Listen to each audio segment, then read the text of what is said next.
Picture this: a quiet Sunday afternoon at Riverside Grill, the kind of upscale restaurant where conversations hum just below the clink of expensive silverware. Among the well-dressed patrons sits Marcus Wilson, his weathered hands wrapped around a glass of water, the scars on his face catching the warm lighting from above. 3 tables away, the restaurant manager, Blake Thompson, whispers to a hostess while nodding in Marcus's direction, his lips curled in unmistakable disgust. "I'm sorry, sir," the server says, approaching Marcus's table with obvious discomfort. "The manager has asked me to relocate you to our back section." Her eyes flicker to the right side of his face, where the burn scars tell a story she's afraid to hear. "May I ask why?" Marcus's voice remains steady, dignified, despite the eyes now turning toward him from neighboring tables. Blake approaches, hand smoothing down his expensive tie. "We've had some concerns from other diners about disturbances." His eyes deliberately scan Marcus's scars. "We're simply trying to ensure everyone has a pleasant dining experience." Marcus sits perfectly still, the only movement the slight twitch in his jaw as he processes what's happening. Around them, conversations falter as other diners begin to notice the confrontation. A woman at the next table lowers her menu, her expression hardening as she overhears Blake's words. "I wasn't aware my appearance constituted a disturbance," Marcus says, quietly. Blake's smile doesn't reach his eyes. "Perhaps you'd be more comfortable somewhere less visible." Little did Blake know, his decision to publicly humiliate a decorated veteran would not only transform his restaurant forever, but would spark a movement that would ripple through the entire community. That pristine reputation he'd built over 10 years was about to change in ways he couldn't imagine. Let me take you back to where it all began.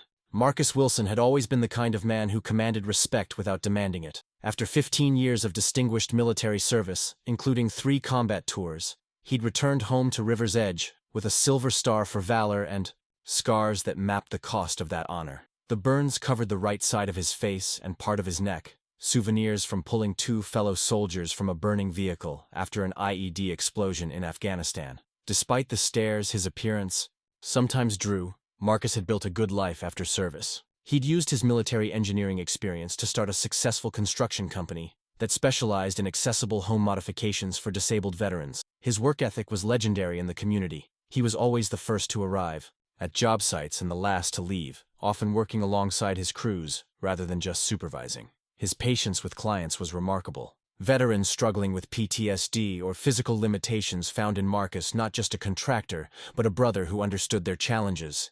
He would sit with them for hours, listening to their needs, designing customized solutions that other companies wouldn't bother with. His expertise in adaptive technology had transformed dozens of homes in River's Edge, allowing wounded warriors to reclaim their independence. On weekends, Marcus volunteered at the local VA hospital, mentoring younger veterans transitioning to civilian life. He never spoke about his awards or the incident that scarred him. Instead, he focused on practical advice about education benefits, job hunting, and adapting to life outside the military structure. River's Edge was a picturesque town nestled along the bank of the Sycamore River, where historic buildings housed upscale boutiques and restaurants catering to both locals and tourists visiting for the fall colors or summer festivals. The air always carried hints of water and pine. The sidewalks were immaculately maintained, and community pride was evident in the carefully preserved architecture. Marcus had initially felt welcome here. His business was thriving. He had a comfortable, craftsman-style home with a workshop in the back where he designed prototype accessibility devices. And most people treated him with respect, if occasionally with awkward curiosity about his scars. The Riverside Grill had opened 3 years ago to considerable fanfare, quickly becoming the crown jewel of the town's dining scene. With its riverside patio, locally sourced menu, and sophisticated atmosphere, it had become the go-to destination for special occasions and business meetings. Marcus had heard good things but hadn't visited until today, when he decided to treat himself to lunch after finalizing a major contract to renovate the community center. What Marcus didn't notice as he studied the menu was Blake Thompson watching from across the restaurant, frowning at the newest arrival. Blake had built Riverside Grill from nothing, curating a specific image and clientele. Everything from the imported marble bar to the custom lighting had been selected to create an atmosphere of exclusivity. And now, Blake's eyes narrowed as he observed the scarred man sitting at one of his best tables, visible to everyone on the main floor. 3 weeks before their fateful confrontation, Marcus had first encountered Blake at a Chamber of Commerce meeting. Marcus had been invited to present his proposal for making downtown businesses more accessible for disabled veterans, a project he was passionate about and had been developing for months. "We're talking about simple modifications, Marcus," explained to the gathered business owners. Ramps that complement historic architecture, discreet handrails, wider doorways.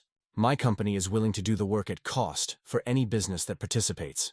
His presentation was organized, professional, highlighting both the ethical and business advantages of improved accessibility. When the floor opened for questions, Blake's hand shot up first. "While I appreciate your personal interest in this issue," he said, eyes flicking to Marcus's scars, "some of us have invested considerable resources in creating a specific aesthetic experience. These modifications would compromise that considerably." "Actually, I've designed them to blend seamlessly with," Marcus began. "And who exactly would bear the cost of maintenance?" Blake interrupted. "Once you've torn up our entrances and installed these institutional-looking fixtures, we're stuck with them forever." "The fixtures are custom designed, not institutional," Marcus replied evenly. "And I've included maintenance plans in the proposal." Blake's smile didn't reach his eyes. "Perhaps these modifications would be more appropriate for certain types of establishments. Riverside Grill caters to a clientele that expects beauty and perfection. Visual harmony is our selling point." An uncomfortable silence fell over the room. The chamber president quickly moved on, but not before Marcus caught Blake's meaning perfectly clearly. Imperfection had no place in Blake's world, and that included people as well as architecture. When the meeting ended, Marcus approached Blake directly, extending his hand. "I understand your concerns about aesthetics. I'd be happy to show you some examples of our work that maintained historical integrity while improving access." Blake looked at Marcus's outstretched hand, scarred like his face, and pretended to check his watch instead. "I'm afraid I'm late for another appointment. Perhaps another time." He walked away without shaking Marcus's hand. As Blake left, the chamber president approached Marcus. "Don't take it personally," she said quietly. "Blake can be particular, but your proposal has strong support from most of our members." "It's not the first time I've encountered resistance," Marcus replied with a slight smile. "Won't be the last." What Marcus didn't know then was that Blake had already begun speaking to other business owners, suggesting that Marcus's proposal was self-serving and would change the character of our beautiful historic district. In Blake's vision of River's Edge, there was no room for visible reminders of the costs of war or human vulnerability. Now, sitting at his table in Riverside Grill 3 weeks later, Marcus was about to discover just how deep Blake's prejudice ran. After the initial confrontation, Marcus took a deep breath. "I've reserved this table specifically. I don't see any legitimate reason to move." Blake's professional veneer slipped slightly. "Sir, as the owner, I have discretion over seating arrangements. Several guests have expressed discomfort." Marcus looked around. No one appeared to be complaining. In fact, most diners seemed uncomfortable with Blake's behavior, not Marcus's presence. "Which guests, exactly?" Marcus asked. Blake lowered his voice. "That's confidential. Now, will you cooperate or do I need to ask you to leave entirely?" The server shifted her weight nervously, clearly caught between her boss's demands and her own sense of right and wrong. "I came here to enjoy a meal, not to create a problem," Marcus said. "But I won't be segregated based on my appearance." Blake's smile tightened. "Then I'm afraid we can't accommodate you today." He signaled to the host. "Please refund this gentleman's drink and show him out." As Marcus stood, dignity intact despite the humiliation, a woman at the next table pushed back her chair. "Excuse me," she said, her voice carrying across the now silent restaurant. "I'm Dr. Emily Chen from River's Edge General. This man is Marcus Wilson. He received those scars rescuing his fellow soldiers." She looked directly at Blake. "If his presence disturbs your customers, then count me among the disturbed. I'll be leaving too." Blake's confident expression faltered, but he quickly recovered. "That's your choice, ma'am. We respect our customers' decisions." What happened next would later be described in local social media as the quietest protest ever staged. One by one, 4 other tables stood up, left cash for their partially eaten meals, and walked out without a word. Blake watched, his face reddening as nearly $20,000 in potential revenue walked out the door. "This isn't over," he muttered as Marcus left. "You've made a serious mistake." Over the next 6 weeks, Marcus encountered increasing hostility whenever his business brought him to the downtown area. His proposals for accessibility modifications were mysteriously deferred in committee meetings. At the coffee shop next to Riverside Grill, his regular order was suddenly forgotten or made incorrectly. Parking spaces near his job sites were suddenly blocked by delivery trucks that no one could explain. "It's like I've been blacklisted," Marcus told his office manager Diane after another contractor backed out of a collaboration without explanation. "It's that restaurant owner," Diane replied, her voice tight with anger. "My cousin works at the chamber, and she says he's been talking to everyone. claiming you're trying to damage the town's image with your accessibility crusade. Marcus shook his head. It seems extreme, even for him. Apparently, his restaurant is losing business since people heard about what happened, Diane explained. Instead of apologizing, he's doubling down. Marcus pursued proper channels for resolution. He filed a formal complaint with the Chamber of Commerce, documenting the pattern of discrimination. He met with the town's ADA compliance officer, who was sympathetic, but noted that without direct evidence linking Blake to the various incidents, there was little official action that could be taken. The problem is, he's careful, the compliance officer explained. He never explicitly mentions your scars or your veteran status. He talks about maintaining our town's special character and aesthetic considerations instead.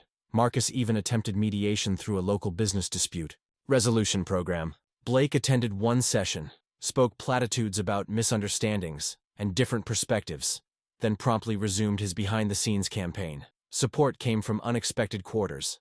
Sheriff Laura Diaz, herself a veteran, pulled Marcus aside after a particularly frustrating town council meeting where his accessibility proposal had again been tabled. "I know what's happening," she said bluntly, "and it's wrong. My office has received complaints about accessibility issues for years, especially from older vets. Your proposals would make a real difference. But without proof of what Blake's doing, we're stuck," Marcus replied. Sheriff Diaz gave him a knowing look. "Then maybe it's time to get proof. Nothing illegal, nothing that compromises your integrity. But documentation can be powerful." "What did you have in mind?" Marcus asked. "I didn't say anything," the sheriff replied with a faint smile. "But hypothetically speaking, River's Edge is a one-party consent state for recordings. And these days, everyone has a camera in their pocket." Taking the sheriff's implicit advice, Marcus began documenting everything. He used his phone to record conversations in public places. He saved emails and text messages from contractors who canceled. He even invested in a small, discreet body camera that he wore during business meetings and encounters downtown. His friends and supporters helped. Dr. Chen, who had stood up for him at the restaurant, recruited her medical colleagues to patronize Marcus's business and document any interference they witnessed. Veterans from Marcus's support group began frequenting downtown businesses, recording interactions and taking careful notes about treatment. The evidence mounted. Blake Thompson in conversation with a contractor, suggesting that working with Marcus might complicate future restaurant renovation projects. Blake telling the manager of a supply company that Marcus was trouble for the town's image. Blake at a private business owner meeting explicitly saying, "Do we really want River's Edge to become known as the town with ramps and rails everywhere, where you can't look anywhere without seeing reminders of war?" Marcus cataloged it all methodically, the way he'd been trained in the military. Each incident, time-stamped and cross-referenced. Each player identified. Each pattern highlighted. The turning point came when Marcus was meeting a potential client at the coffee shop next to Riverside Grill. Through the window, he saw Blake arguing with a delivery man who had parked in front of the restaurant. The man clearly had mobility issues himself, walking with a pronounced limp as Blake gesticulated at the delivery truck. Marcus stepped outside, body camera active, just in time to hear Blake say, "We don't need your kind of business. Find somewhere else to make your delivery or find another job." "My kind?" the delivery man asked, his face flushing. "You mean disabled vets?" "I mean people who can't meet our standards," Blake snapped. "This is a premium establishment." When Blake noticed Marcus recording, his expression transformed from anger to calculation. "Wilson, of course you'd be involved in this disruption. Still trying to damage my business?" "Just documenting a pattern," Marcus replied calmly. Blake stepped closer, lowering his voice. "You know, it would be a shame if something happened to that little workshop of yours. Fires are so common in woodworking spaces. All those flammable materials." The threat was clear, and Blake clearly didn't realize he was still being recorded. Marcus maintained his composure, though his heart pounded. "Are you threatening me, Blake?" Blake smiled thinly. "Just making an observation about workshop safety. You should be careful." That night, Marcus reviewed his evidence and realized he'd reached a critical threshold. Blake's behavior had escalated from discrimination to threats, but something still held Marcus back from going public. Perhaps the same instinct that had made him run toward danger rather than away from it during his military service. He called Dr. Chen to discuss his options. "You could take this to the authorities now," she advised. "You have enough to make a compelling case." "But it would be my word against his," Marcus replied. "He'd claim I've been harassing him, that I doctored the recordings. It would drag on for months or years." There was a pause on the line before Dr. Chen asked, What would you prefer to do? Marcus thought for a moment. I want him to reveal himself publicly, in a way he can't deny or explain away. His true character needs to be visible to everyone. Then maybe, Dr. Chen suggested carefully, you need to give him enough rope to hang himself. Marcus smiled for the first time in weeks. I think I know exactly how to do that. The following day, Marcus made a substantial withdrawal from his business account. Then he visited the town's best jeweler and purchased an expensive watch, a limited edition model that Blake had been seen admiring at a chamber function. Next, he called a graphic designer friend who helped him create a convincing gift certificate for a full spa package at the luxury resort outside of town. You're sure about this? His friend asked. It's a lot of money to spend on someone who's treated you so badly. It's an investment, Marcus replied. In truth, Marcus knew that Riverside Grill closed on Mondays for deep cleaning. He also knew, from a kitchen employee who had quietly supported him, that Blake always came in around noon to do paperwork. At 11:45 that Monday, Marcus walked up to the restaurant's front door with a gift bag containing the watch, spa certificate, and a carefully worded letter. As expected, Blake answered his knock with obvious annoyance until he recognized his visitor. Then his expression shifted to wary hostility. Wilson, we're closed. I know, Marcus replied.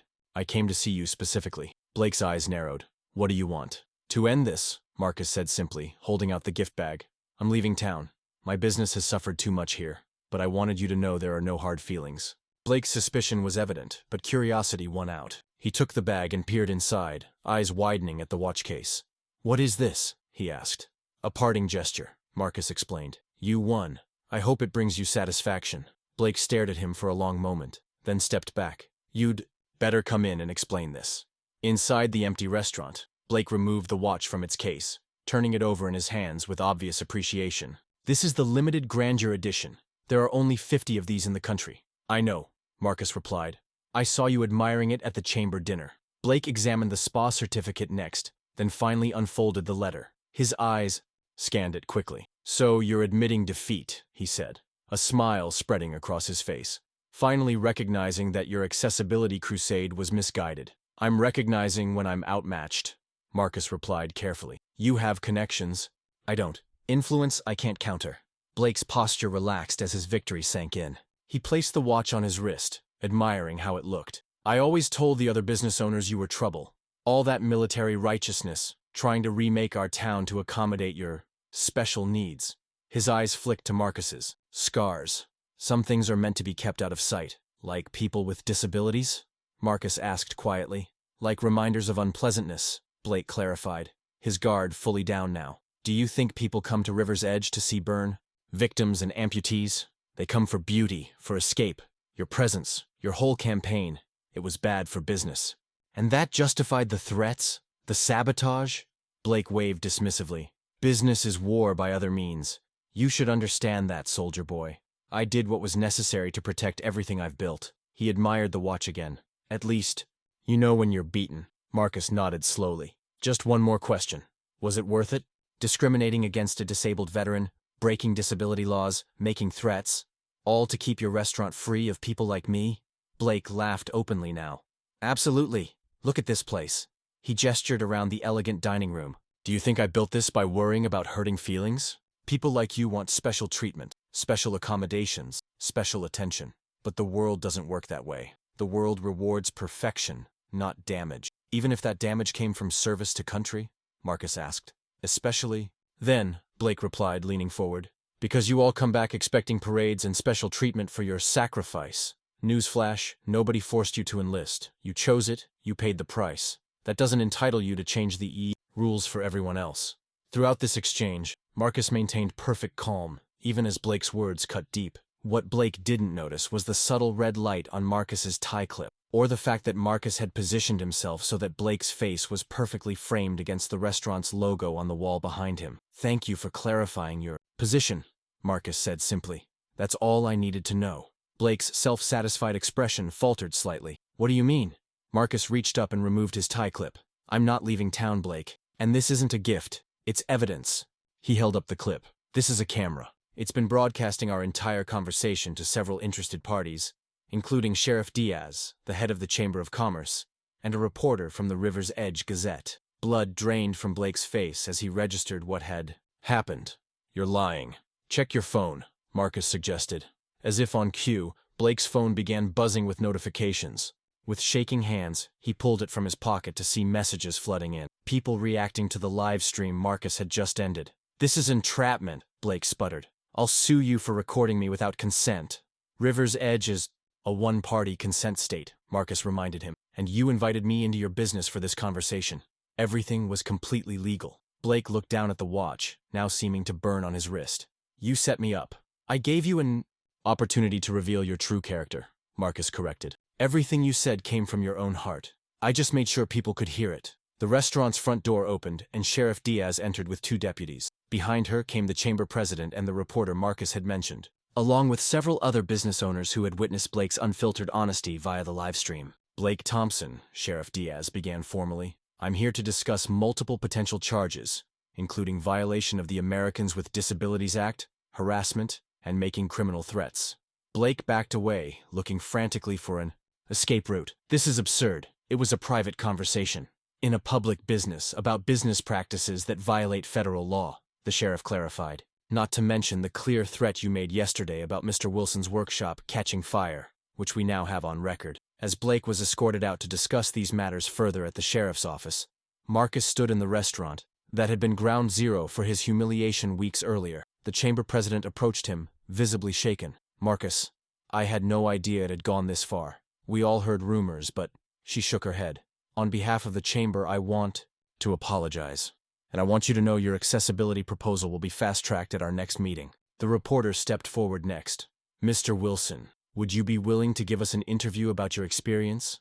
I think your story needs to be heard." Within hours, video clips from Marcus's confrontation with Blake were spreading across social media. By evening, national veterans organizations had picked up the story, and the River's Edge Town website had crashed from traffic as the video went viral. The hashtag #StandWithMarcus began trending regionally. The community response was swift and decisive. Dozens of businesses displayed new signs.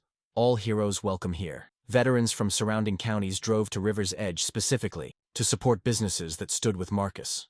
The town council held an emergency session and unanimously approved funding for Marcus's downtown accessibility project. Blake's attempts to control the narrative failed spectacularly. His Instagram apology, featuring carefully staged lighting that minimized his remorse while maximizing his restaurant's aesthetic, was met with thousands of negative comments. His claim that his words had been taken out of context fell flat when people could watch the entire unedited conversation. When he suggested he had been set up, even his former supporters distanced themselves.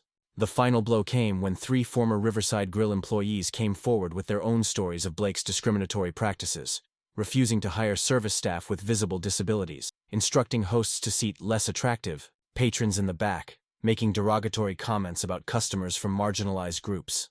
2 weeks after the confrontation, Riverside Grill remained closed, while Blake faced multiple investigations. Meanwhile, Marcus found himself in an unexpected position: community leader. Veterans and disability advocates reached out from across the country, sharing similar experiences and asking for advice. "I never wanted this attention," he told Dr. Chen over coffee. "I just wanted to be treated like anyone else." "Sometimes, the person who just wants fair treatment is exactly the one who needs to lead," she replied. "You've started something important here." Blake Thompson eventually sold Riverside Grill to a restaurant group owned by a disabled veteran. The new management renovated the space to be fully accessible, while maintaining the upscale atmosphere Blake had been so desperate to preserve. They renamed it Honor Grill and hired staff from across the ability spectrum. Blake moved to another state, but reports suggested he hadn't learned his lesson. Social media posts showed him making similar comments at his new restaurant, apparently unable to comprehend how his attitude had caused his downfall. 1 year after the confrontation that changed River's Edge, Marcus stood on the newly renovated Main Street. Every storefront now featured elegant ramps and widened doorways that complemented the historic architecture. The town had become a case study in accessible design, featured in business magazines and architectural journals. Marcus's construction company had expanded to 3 neighboring counties, specializing in both accessibility modifications and training other contractors in adaptive design principles. What had begun as a personal mission had transformed into a movement that was changing lives throughout the region.